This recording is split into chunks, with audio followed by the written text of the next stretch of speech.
while coherence might appear to continue to break down, it's always the case that we are creating islands of coherence, and the more well-informed to complexity and systems we are in doing that, the more useful those islands of coherence will be.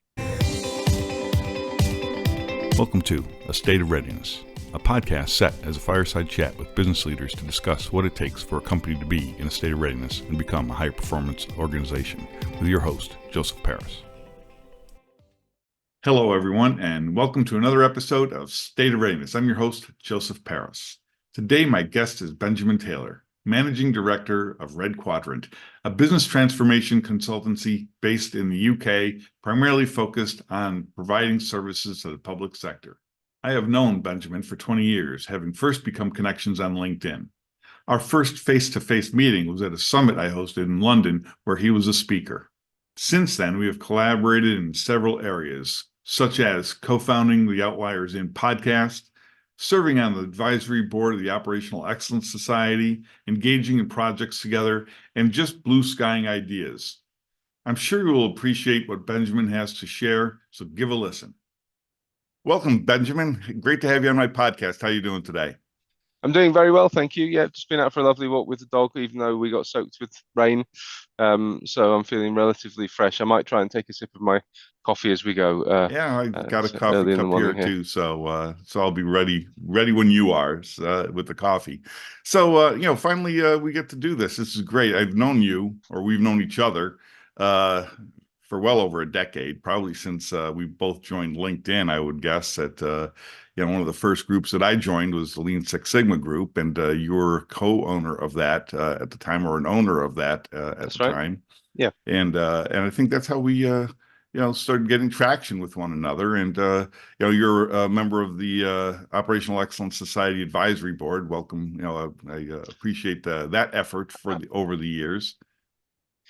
It's great to be a part of it, JP. I think what you're doing in your very open and uncontrolling way is trying to make good material accessible to more people, and that's one of the things that I've always valued about you. That and the fact that you asked me to speak at a conference when you came to the UK all of those years ago. But yeah, I think we got in at the right time in LinkedIn, didn't we? When groups were just coming up. You have nurtured and grown your group much more effectively than the many groups that I started. No, thanks for that. Yeah, I forgot about your speaking at a debut conference. I think that we're going from the UK. That was actually the year before, the year of my moving to Germany. I think it was the year before. We were priming the pump. We went from the UK, London. You're a hoot, I got to tell you. I love your talk, and I think that's what I really just admired you for that. And then we went on to the Netherlands and Poland, and ended up in Milan as the final. But yeah, that was good time. So thanks for that. You've owned Red Quadrant for some time. What do you share with the audience the genesis of that name? Well, genesis of the name is just because it's very hard even in 2008-9, when we were doing the planning and setting up, it's very hard to get a .com, and we wanted to be a .com, not a .co.uk or some other weird web URL. And football teams, soccer teams, JP, that wear red typically win more games. Yeah. Consultants like quadrants, and it was my wife, who has a sort of creative design mind, who put those two together. But basically, myself and my then business partner, who we had a conscious separation in 2016. We had both worked in public services in the UK, or in Netherlands in his case. We'd both worked in big partnership consultancies, and we both worked in business process outsourcers. And we wanted to do something that really seemed a bit different. And so Red Quadrant was an early case of a network consultancy. We still, to this day, don't employ any of our consultants. We bring in experts like yourself from time to time. We've partnered, and we form teams, much like you might, form a film crew. for the gig. We have regulars, and we have a big network of people. In a year, we work with about 120 consultants, even though we've got quite a small consultancy, quite a small turnover. So that's the thing. And we were inspired by a cab company called Keen Cars, where we both lived in southwest London. They were one of the first to put an enormous GPS system in the boot or trunk of the cars, and when you phoned up to book your taxi cab, the nearest one was automatically routed to you. If they turned down the gig, they got knocked off the system for 30 minutes. So we were Uber for consulting before Uber was invented. That's my shtick. It's amazing. I see this all the time where companies and business models outside of the US mimic rock stars that become in the US. It's sort of even like The Office. I mean, The Office was big in the UK until it came to the States, right? Well, of course, original and best. Yes, absolutely.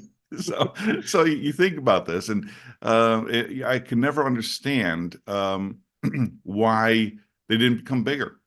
Oh, I think it's massive capital allocation.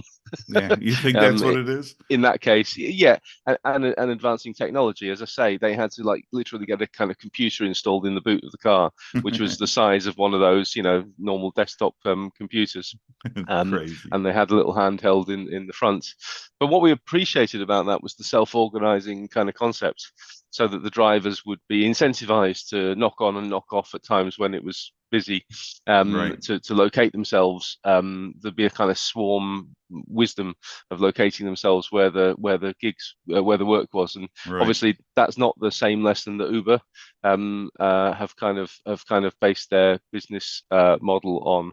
Right. But I think massive capital investment and rapacious capitalism is probably the reason why the US versions grow so much bigger. Oh, oh well. I mean, I think about Amazon when they bought, not Amazon, Google when they bought YouTube.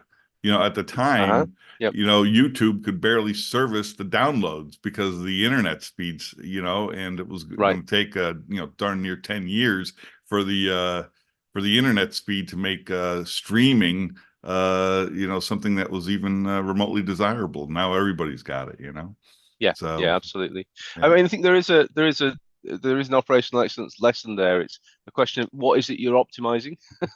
And Red Quadrant has always been optimizing for better and for worse. Um, the experience of the consultants and the experience of the clients. I don't claim we always get that, completely right. But it hasn't been optimizing sell on of other things or being a Trojan horse to get other work in, nor, to my chagrin, has it been optimizing income for the partners. Yeah. I know how to do that, but unfortunately for me, I couldn't quite bring myself to do it. I don't think it's even ethical. Well, it's more qualms than it is a strong ethical stand sometimes. Yeah. You've selected a very unique, at least unique for me, niche to chase, and that's basically government engagements. You and I have had our conversations about my Why the opinion. hell? Yeah. Yep. I sympathize with that perspective. Yeah. So why? To me, it's irritating. But The why? And there's much that's irritating in doing public sector work, and the most obvious one is the competitive tendering, that you and I have talked about a number of times, and you've been regrettably dragged into that process a couple of times. Um, the honest answer, JP, is that I fell into it. I've always been a generalist. I've always been interested. In my very first gig, which was actually in a charity, I was doing operational excellence things, and then I got a job in a frontline part of Hammersmith and Fulham, London Borough, and I was doing operational excellence things there as well. But I was then in public services. I got an interesting job as advisor to the leader slash mayor of the council, and got a nice overview and a good understanding. Um, And that was my way into consultancy. But when I was working for PwC and they had big gigs at Vodafone, if you were too long on the bench, you'd get sent to Reading. That was the threat. And they, had some opportunities in the British Virgin Islands, I think, to go and work on something like telecoms and stuff. There was obviously something that was keeping me back from going in that direction. And again, I partially regret it. But there's something about public services. There's a depth and complexity, no doubt, to most of what they do. It requires it automatically requires more thinking about what is it we're trying, what is our purpose, what is it we're trying to optimize in the sort of sense that I was just talking about just now. Because governance is about managing conflicting priorities, and allocating scarcity to a significant extent. Um, and it just impacts people's lives in a very real, often not a very positive way. But you can make a huge difference. Not that Apple and Uber and YouTube don't make a difference to people's lives for good and bad in a massive way. But you always get that in public services, I think. The challenge I have with public services and the engagements that I've pursued, and as you know, we've talked about that ad nauseum. The problem I have, the challenge I have, I should say, is that the people passing judgment on the response can't understand the response. Yes. Therefore, it always comes down to price, because that's the only thing they can rationalize. There is some of that. Oh, I mean, the bidding process is terrible. Yeah. It's mostly an essay writing competition, about who can spin the best story. Occasionally, you have to give a couple of references, but anybody who's ever tried to create a TripAdvisor to review public service consultants has been immediately warned off by their own legal teams. Never mind everybody else's. There's no coherent evaluation. And of course, in complexity, it's very hard to create a situation.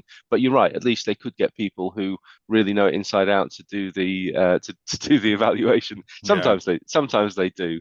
But yeah, it's horrible. And you'll get a tender, and it'll be 17 documents, a total of 1,200 pages, and the actual specification will be 3 to 7 pages in Annex C of document 7.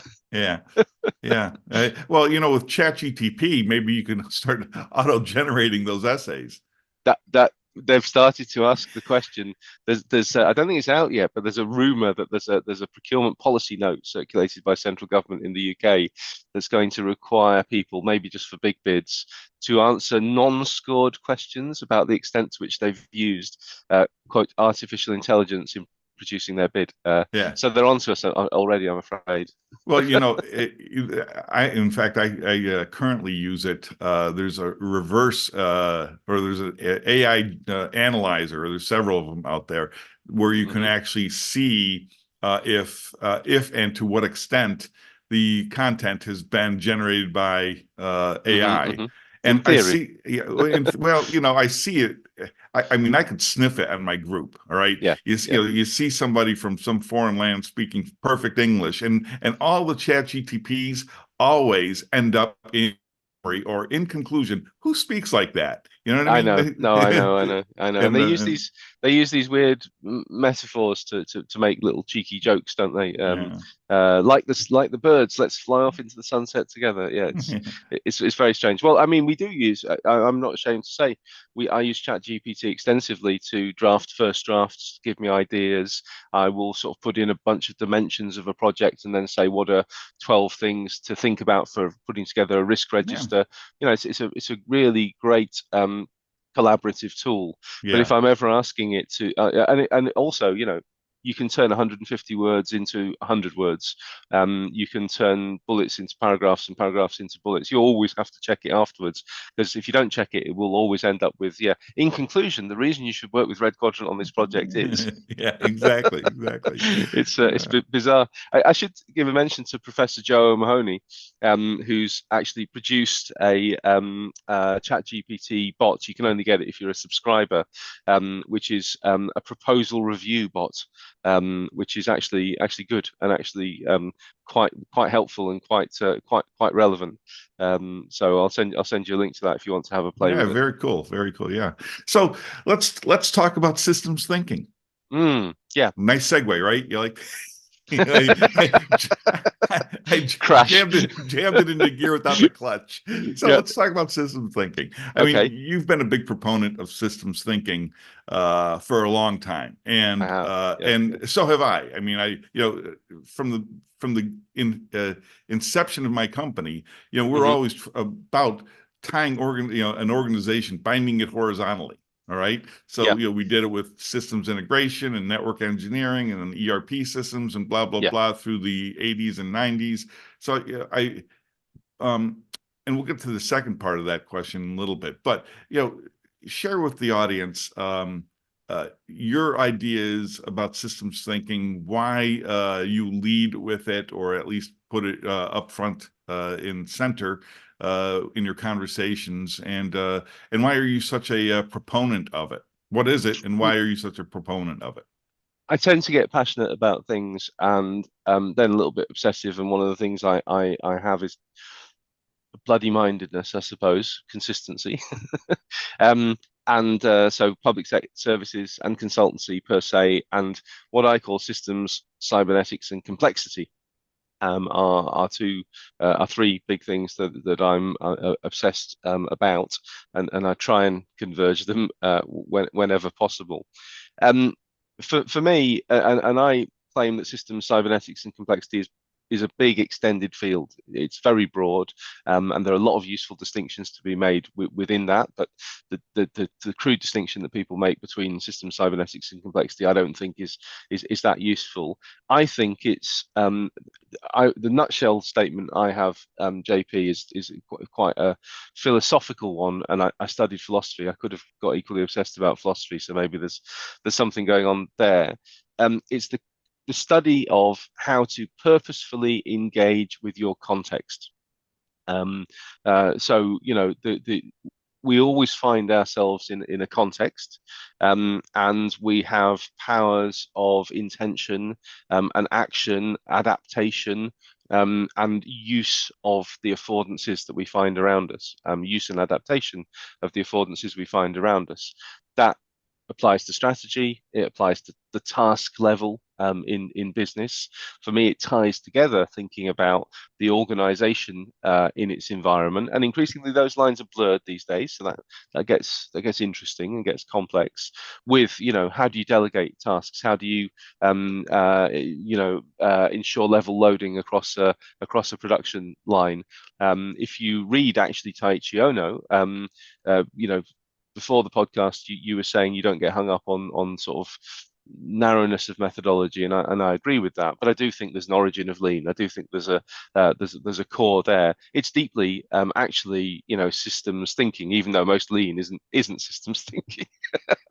So when you try and study how to purposefully engage with your context, um, you are looking for a few things. You're looking for core underlying rules, um, things that are irreducible, that kind of stay the same over time. In business, there's something to do with cash flow. There's something to do with profit. There's something to do with sticking with in the law, and you're also looking for ways of seeing, because you can't ever get to the fundamentals of things, every set of rules about, these are the core irreducible things of organization depends on the perspective that you look at them from. So I get very philosophical about this, and I would love to dive into some of that conversation. But systems stuff, management cybernetics, applying complexity theory to business is just a really practical, effective, useful way of thinking through as a consultant how to help people to improve things. So the first question that comes to mind is that when you're working in the public sector, do they understand any of that? I mean, I could understand that, a big multinational publicly traded company with a lot of, complexity, but in the public sector, the reality is they do, even to a larger extent, I would say, in my experience. And the reason for that is simple, that they have to deal with it day in, day out. At least from two aspects. One is that at its heart, public services is about dealing with people. People are inherently complex, inherently have free will, unpredictability, and multiple needs, multiple ways of seeing. And these organizations fundamentally, even if they're an arm's length body, a delivery body, are political. So that they have to deal with society and people from that perspective. But remember, I started in local government. A unitary council like one of the London boroughs, when we were doing this kind of analysis, it's gone out of favor a little bit now, had 1,111 different customer-facing processes. wow. And any business, you and I have worked in some very complex businesses, but I don't think any of them are as fundamentally complex as that. Barry Quirk, a great chief executive of local government, used to say that we take children into care and we collect bins, but hopefully not on the same round. So that stretch and the impact that you're having on people's lives and the circularity of what a council does to shape a place will come back to it in terms of demand and need and services, even though the global financial situation and government decisions nationally will have a big or bigger impact. But even how a council answers phone calls is the prime determinant of how many phone calls it gets. So we're dealing with processes where, to a much greater extent than most of the stuff in the private sector, the citizen, the recipient, the user is a part of the system as well, and that brings complexity inside the organization. Right? You can't run a hospital on lean production lines. You can use a lot of lean principles, but the need to diagnose and treat people and work with them as people means you're going way beyond mass customization, right? So I think you've inherently got complexity in public services. Not everybody gets it, and actually some of the attempts to import private sector things in massively optimize one part of the system, but optimizing parts of the system is one of the core systems principles, de-optimizes the whole. Right. So Yeah. it all comes down to customer service when you're talking about the public sector. I'm thinking about years ago.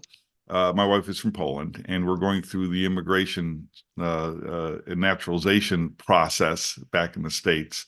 And calling the INS was painful. I mean, you'd be on what I called Kevorkian hold. Okay, Kevorkian hold is you're on hold so long you just want to kill yourself. Okay, right. And fortunately, I had a friend that worked for the FBI, which was one floor above the INS office. Okay. And I asked him for the direct number to the INS.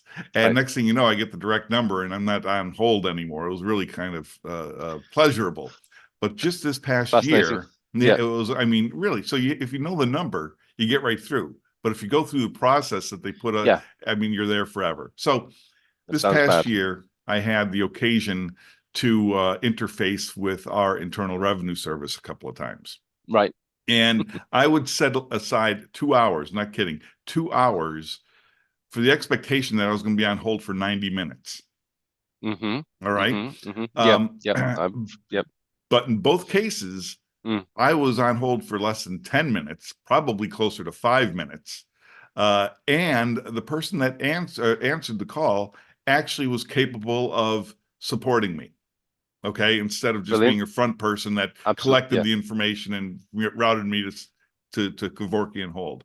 So, I was really impressed. Now, of course, there's about a 25-year, 30-year gap between those two instances, but I was really impressed with the improvement in the customer service. Yeah, that's exciting. Yeah, it really was. And of course, everybody's bashing because the IRS got a lot of funding, and I was hoping to God that they would put it into customer service, because I believe that most people want to pay their taxes, Yeah. Yeah. and pay whatever the system says they should pay, and they want to make sure that that's all good. Mm. But when there is a question, they want to get help. Hmm. You know what I Yep. mean? Absolutely. And that's really what it comes down to. Even with the boroughs and the various townships and what have you that you're interfacing with, I believe that most of these people want to help. You always have a Yeah. couple of the ones that are like in Pink Floyd's The Wall. You know what I mean? You always see some of I those mean, characters, but it's never about the people, is it? yeah, I'm regularly on hold for 25 minutes to my bank. The system disempowers the people, and then I get one of those stupid, SMS reviews that says, on a scale of 1 to 5, how much did you enjoy that experience? How much would you recommend us?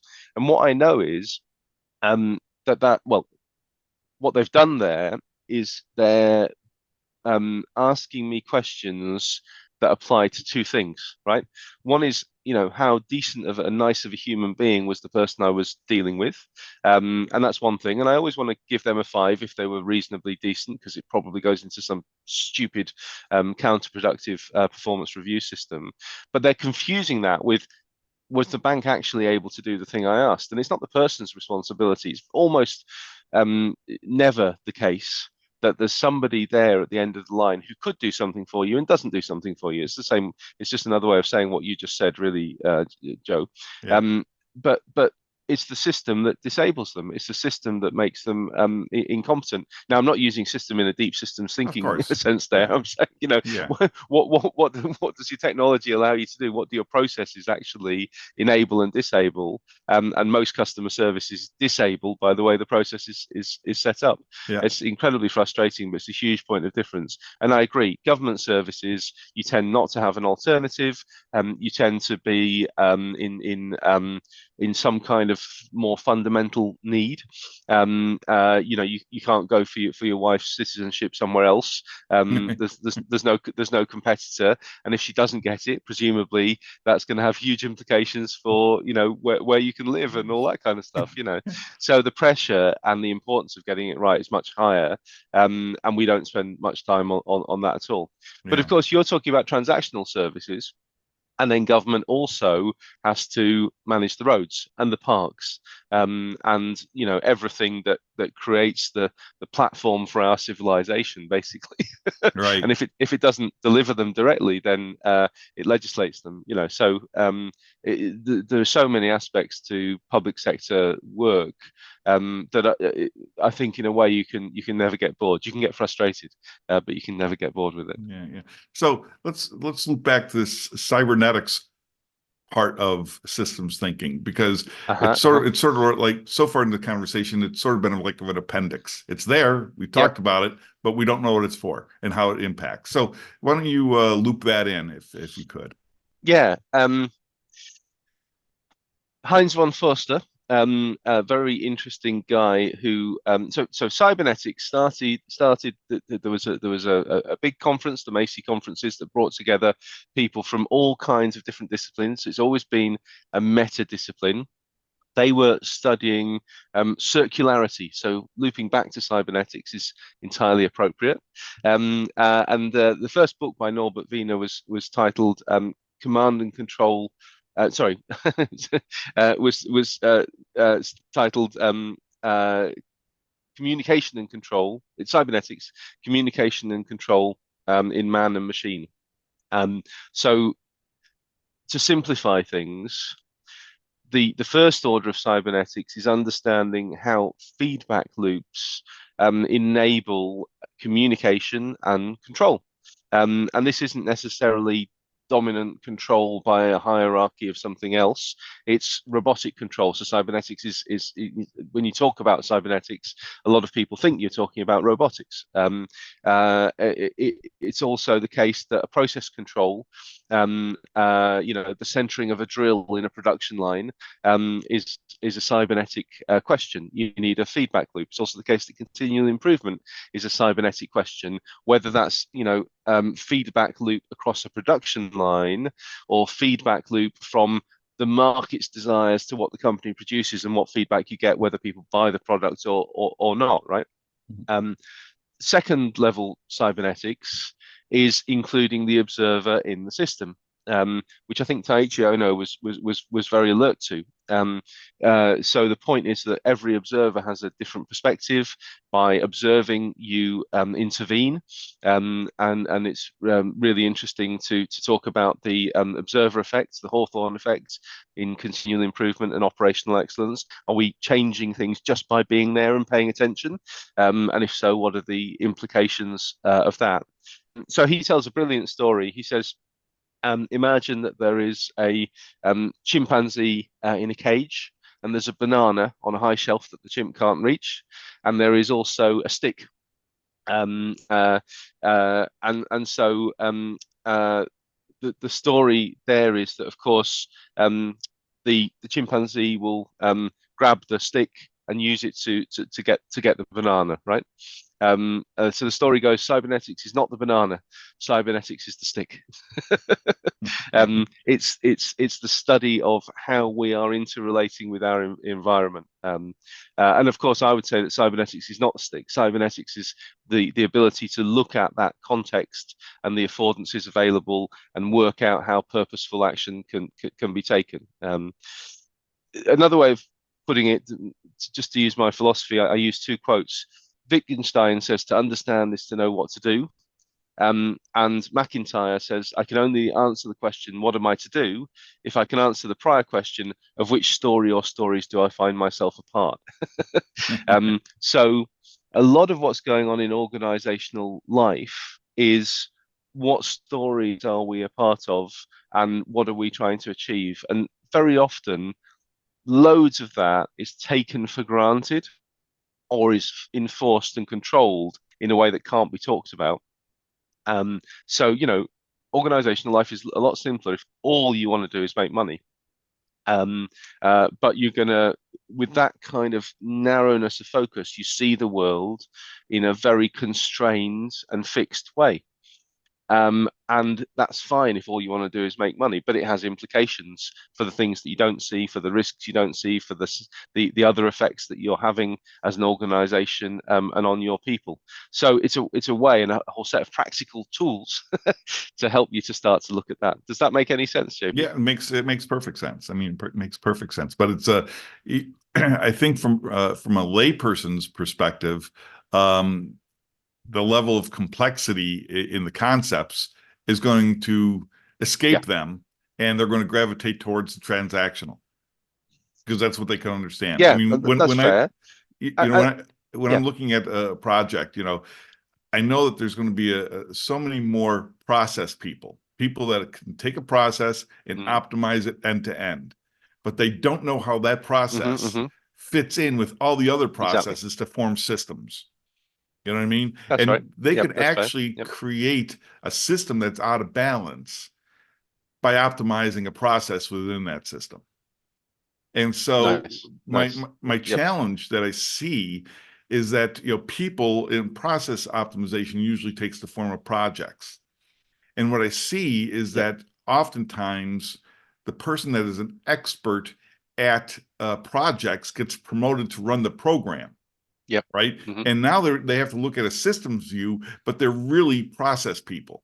Okay. So this is not to say better or worse. I think that systems people have to run the program, and they might not know how to, take a tactime, or do a value stream map, but that's not what they do. They look at the health of the system, and they rely on people who are experts in optimizing processes to identify and optimize those processes, and the program manager makes sure that the systems stay in balance and don't collapse on themselves. So that's what I think. There's also more process people than there are systems people. Sure. Maybe because Well, of I mean, you're touching there on adult development and the capability of people over time and at a given time to deal with complexity, right? To bring things together.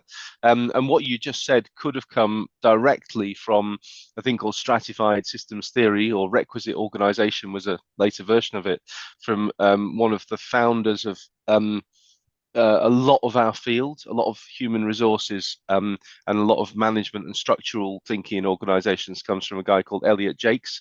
I think that's how you pronounce it, but Jacques is the way it's spelt. A Canadian psychologist. He has a 7-level model of capability confidence, and he talks about people who typically develop over time, but not in a not in a strictly linear way. But he has a very clear, the whole concept of requisite organization is a justified hierarchy by the capability of people to deal with complexity at different levels. All kinds of implications come from that, and it's good stuff as far as it goes, but then it's quickly gets more and more complicated beyond that. And one of the things that's interesting, just take management consultancy, or also take social care. The level of complexity you have to deal with as a frontline management consultant or a frontline social worker is probably is very, very high. Let's put it that way, right? If you're going into a family situation and you're assessing for safety and relationships and development of the child, and nurturing the child and all of those kind of things, or you're a consultant going into an organization and assessing the complexity of the organization, arguably that level of complexity is as high as the chief executive of the consultancy has to deal with, or it might be higher if you're just running a consultancy as an operations, or as high as the chief executive of the council. Do you see what I mean? Yeah. So it's not always linear, like in that hierarchical way. Yeah, and there are all kinds of implications of assessing people in that way, managing people in that way. But fundamentally, you're absolutely right. Process improvement in a box is a great thing to be able to do. If you just come along and improve a process, it's a gimme. It's a skill. You can learn it. You can do it. It's rewarding. You see the results. But stitching together an organization so that processes become functional systems, and this isn't systems in the sense of systems thinking. This is systems in the sense of things you can see and get your hands into and manage, and have very clear real world implications. That's a much different skill, and I think you're right. There are very few people, many fewer people, actually have that capability. Yeah. So where some of the challenges that I see is that Mm-hmm. time is being compressed. People's attention spans are becoming less and Yeah. less. They're, for lack of a better term, they're becoming lazy. You know what I mean? They're not asking the 5 Mm-hmm. whys. They're asking, you'll be lucky if you get 2 whys. You know what I mean? To find the root cause of anything. So it's Yep. like, as the fidelity of the information that we're gathering decreases because of impatience, Mm-hmm. for lack of a better term, or laziness, for a different term, where do you see that impacting the way systems operate within organizations and systems thinking as a whole? I mean, if we have less time Yeah. to devote, what are the countermeasures, or are we just going to have to learn to deal with it? And if that is in fact the countermeasure? I mean, it's a big question, really. Um, uh, More and more people I see are just kind of muddling through, um, and actually in unnecessary levels of complexity because of the way that their attention and focus and organization is structured. So I think one of the things about that is, uh, we need an increased level of discipline in ourselves, in our organizations, to actually resist some of that. We do need ways of working in that messiness, and there are known ways of doing that. And some of those are all to the good. Human beings are really good at dealing with complexity. So freeing up humans, particularly in that human to human situation, like social care, but not like a production line. Yeah. Yeah. We need to make clearer distinctions between the times when we want to, skill and empower and allow people the right kind of focus, to have a lot more freedom to resolve issues that they see from customers in their organization, and the times when we need a lot more discipline and to do the operational excellence disciplines of maintaining standardization and group learning across the whole process, and things like that. Yeah. So I mean, you have to take it as you find it, don't you? Yeah. Yeah. It depends on the circumstances a lot. Well, some of the challenges that I see in the OpEx programs that I get involved in, and one that you and I are both involved in, Mhm. is we'll call it maintaining a level of, for lack of a better term, a level of fidelity when it's passed from one steward of the organization to the next. So, for instance, I get involved in a company that wants to stand up an OpEx program, and it's running Yep. well. We were off to a good start, and then all of a sudden, somebody else is now in charge. Now, Yep. the amount of effort or time allowed to pass the baton from the steward that had developed it to the person that's taking charge of it Yeah. is entirely inadequate. Yep. It's basically the company comes down and says, we're changing your role. This is what it's going to be. Pass off the stewardship of that program to somebody else. And they Hmm. do, to the extent that they can, but they're really now channeled in their new role. And therefore you lose a lot of that tribal knowledge, for lack of a Yep. better term. Like, why did we exist? What was working? What wasn't working? What Yep. were we improving on, et cetera, et cetera. And Hmm. then it goes on to the next person. And by the time it gets to that next person, it doesn't look anything like the first person's vision. Hmm. And usually things start falling off the truck immediately on the second person. The truck just, runs into a wall by the time they get the third or fourth person. And, you and I were working on a project, and, there was a transition. In fact, I don't believe that any of those OpEx people in that program are actually there with the organization anymore. That's often the case, unfortunately. Yeah. Yeah, it Yeah. really is. So this gets back to, systems thinking and continuity. It's like, how do we preserve the integrity of what has been created and why it was created in that first place before Mm. its stewardship is handed off to somebody else that's going to, not by any intent, Yeah. but basically destroy the program. I mean, there's at least two levels of answers to this, Joe. One is just stop it. Who's the old US comedian who's got the just Bob Newhart. If you haven't seen Stop It by Bob Newhart, you should definitely watch that. He's a psychotherapist in the sketch who's just telling people to stop being afraid of things, and so on. So one is the Bob Newhart answer. Just stop doing that. That's stupid. What a bad idea. What a waste of money. Um, because institutional knowledge is one of the key things that we are at risk of losing at the moment, and very often losing and not handing on, and so on.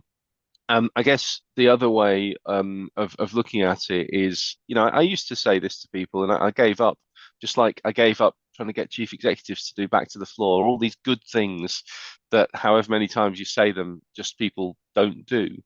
Um, I used to say at the end of this continual improvement, operational excellence gig, where do you want the knowledge to be stored? Do you want the knowledge to be in us as the consultants still, because we've come in and we've done some stuff and improved some processes, and we go happily off to our next client having learned a bit more? Do you want it to be in an operational excellence team, who we might then recruit? or some other consultancy will, or they'll just go because there is, I wish I could find it, but there's an academic paper that I found once through Twitter, somebody on Twitter, that understanding how the organization actually works is like arcane knowledge that's actually quite damaging for your career. And so many people who see the light and see the bigger system in one way or another, and you can do this just through, Lean Six Sigma or something as apparently non-systemic as that, leave the organization or slow down their career or just don't have the heart to climb the greasy pole anymore? Or do you want the knowledge to be in the managers who will probably then move on as well and you'll circulate? Or do you want the knowledge to be in the frontline staff who are managing the process? So for me, that's the optimal answer. I got this from Stephen Parry, a real deep thinker on operational excellence and organizational development. But people mostly don't buy into that and don't do it. So the answer should be, JP, that the people who you're relying on to run the process should be the operational excellence experts, and that's the capacity that's really valuable to build because it's much more likely to be consistent. Yeah. But as you can, I don't have, either stop it or let us train the frontline workers to really do continual improvement on a continual basis. Clients mostly aren't up for that because it doesn't fit their paradigms, it doesn't fit their models. It's not an easy, producty answer. Yeah. Yeah. Yeah. It's usually outside of the frame of what they're trying to buy, is the point of what I'm saying. Right. So let's wrap it up by putting on our future hats. How's that sound? Go ahead. Yeah, All right. I'm ready to do that. We started off this last piece here about, where do we see it going in the challenges of people's lessened attention span and willingness to do the work, or ability to do the work might be kinder. Where do we see complexity and systems thinking as a discipline evolving in the circumstances and environment that we have today, and seems to be progressingly so? There are always countervailing forces and eddies and currents, and one of the things that I'm pleased about and pleased to have played a fairly small role in is that I think there's some elements where systems practice is crossing the chasm. And it's not just people who have slightly weird people with beards and sandals who've made it their identity for 40 years. And it's not just, eager early adopters. It's now getting to be mainstream. The viable systems model, which is at the heart of management cybernetics, gives you a way of understanding organizations through 5 key systems, 5 key functions that need to be functioning for organizations to be able to thrive now and adapt into the future. And it's being made more accessible. And we've got this training program, development program available in various ways that more and more people are paying attention to. More people are getting trained in this. And one of the answers, maybe the positive, constructive answer that I want to focus on, is that I think more people are learning systems cybernetics and complexity, and in ways that they can practically use and grasp, that are not obtuse and are not arcane. And we'll be able to use them. And agile and service design and design thinking and stuff have play a role just as lean does, but also can help people to move in that direction. So I do think there are more people thinking about this and more people working on it. And while coherence might appear to continue to break down, it's always the case that we are creating islands of coherence, and the more well-informed to complexity and systems we are in doing that, the more useful those islands of coherence will be. Awesome. So, if people wanted to find you out there in the internet, how would they go about doing that? I've got an about me page at antlerboy.com. As you know, that's long been my internet nickname for reasons that people would have to work out for themselves, but could probably work it out. All right. Awesome. Well, listen, Benjamin, it's been great having you on my podcast. I really appreciate you taking the time and making the effort and sharing the wisdom that you have with the audience. It was really a fascinating conversation. I thank you very much for that. Thanks for the opportunity. It's been a pleasure as always, and thank you for your patience in my failure to arrange this properly over a period of time. Well, I think it was worth the wait. So again, thank you very much for that. Thank you for listening to State of Readiness. You can discover more episodes and learn about the book written by Joseph Paris of the same title at www.state-of-readiness.com. You can learn more about Joseph Paris at www.josephparis.me/card.